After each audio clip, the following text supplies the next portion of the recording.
I thought today was a good day. I thought today was a day of kind of momentum swings. Defense was dominant there, middle part of practice. In our team sessions, really working a bunch of situations, force guys to have to think, apply, react. I thought they did a really, really nice job in the middle part of practice. And then, loved the offense's response.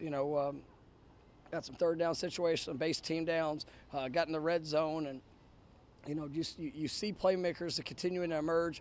One of the things that's important to see during fall camp, you got to put people in uncomfortable situations to see how they're going to react, to see what they're going to do, because we're going to find ourselves in comfortable situations throughout the course of this year and every game.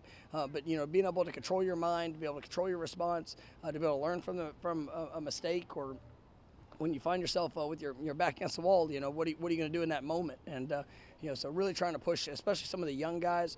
We're seeing some, that's an impressive group. Now there's still some guys that will need to mature to have an opportunity to get out there and do it here this year.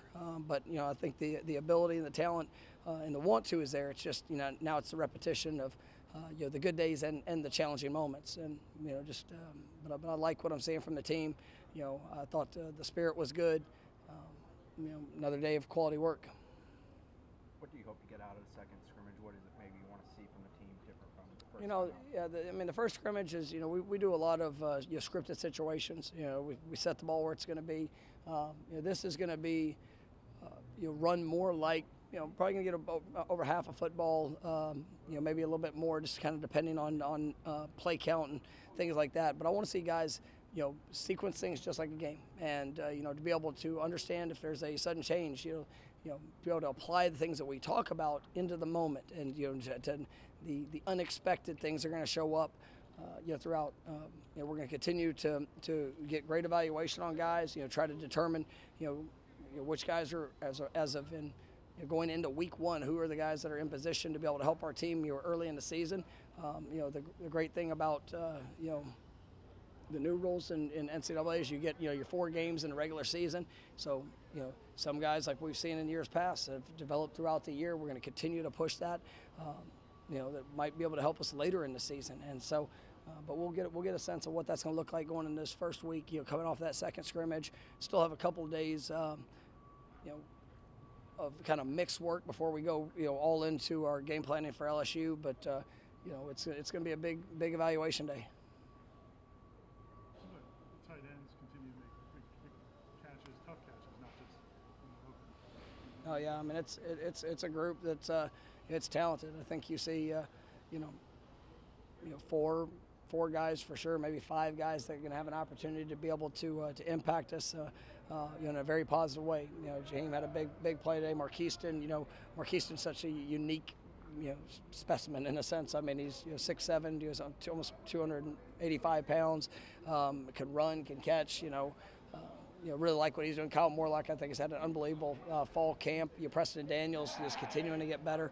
I really like that group that we have, and just the versatility of what they bring. But it's going to be fun to watch them continue to grow together, and obviously they do so much in this offense, and these guys are putting it all on display. Are you starting to see what you want from Hykeem? He's growing up. I mean, I still want the consistency, and there's even today he had 2 or 3 really good plays, but there's a couple plays early that have to be better. And we know we've got a very talented young man. He's a wonderful young man. But it's the consistency of the push when you get tired. It's the consistency of the details, the finishing plays. I really like what I've seen, especially this week. I think he's grown up a little bit, but there's still some steps that need to be taken. But you're definitely heading in the right direction. As you head into the second scrimmage, it's a couple days away, but have you seen growth from the players in the practices, and what's expected from that first scrimmage, especially newcomers?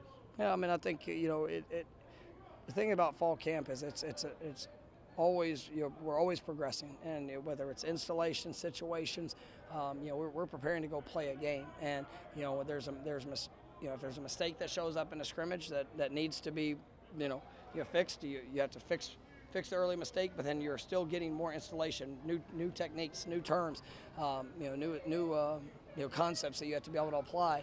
And so it's really, it takes a lot for the players, to keep that emphasis. But I think our guys have done a nice job with it. And I think I've seen our team continue to grow.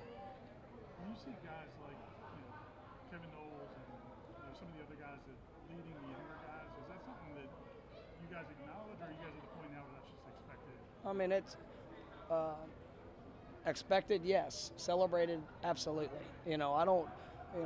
So many people get it. Well, you expect them to do that. Well, great. I'm still going to celebrate when they do it. I mean, I love seeing guys, making an investment for others. I think sometimes we get so carried away with, expectations that we forget to reinforce it sometimes.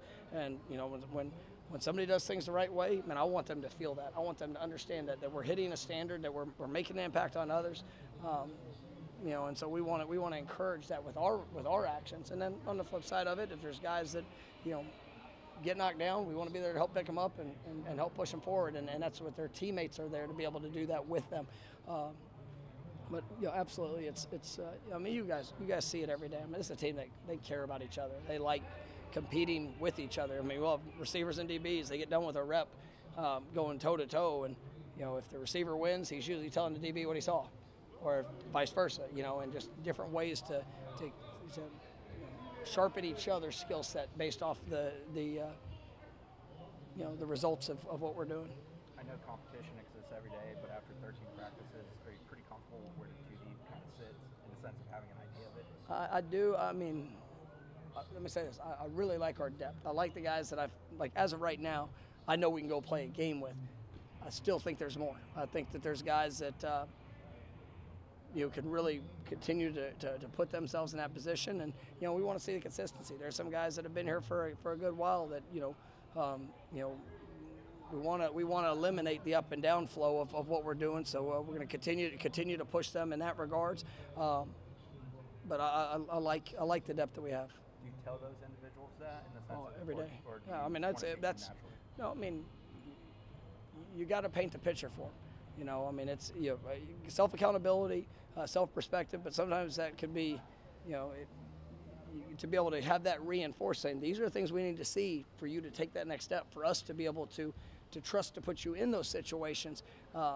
These are the areas we need to see that continued growth. And I think that transparency and honesty of where it is.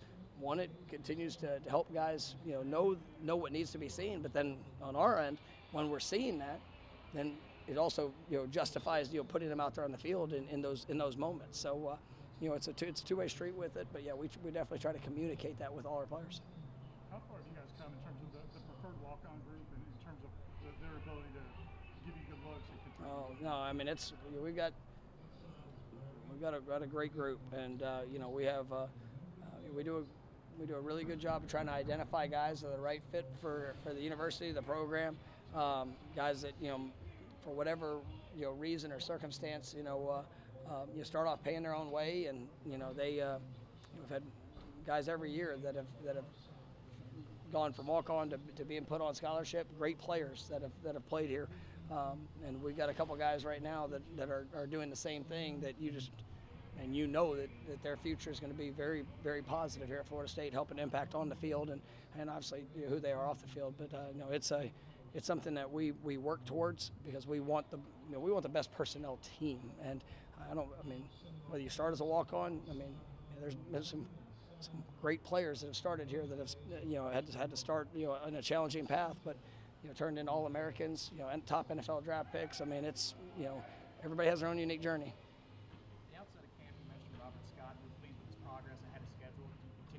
Yeah, and we've been smart with Rob. It was a full off season for him, and what he had to do and the work, and for him to be able to be available at the start of camp was good. And then also we got blessed. Missed most of all last year. We wanted to see him. I love where I see. You got JB and his growth. Julian, those guys getting a lot of quality reps. Trying to show exactly where they are. And then it's good. Here, beginning of this week, starting to get Rob back in. kind of working that group all together. And I mean, he's looked really good when he's been out there. Question from the people, real quick, Coach, if you don't mind. I would like someone to ask Coach Norvell. This comes from a fellow Mike.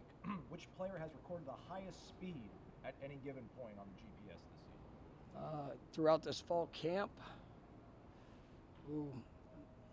that would be a better Coach Storm's question, because I get the top speeds. I know we've had a 22 hit, but I'm not sure. I can't remember off the top of my head if we had anybody that got above that right now. So I think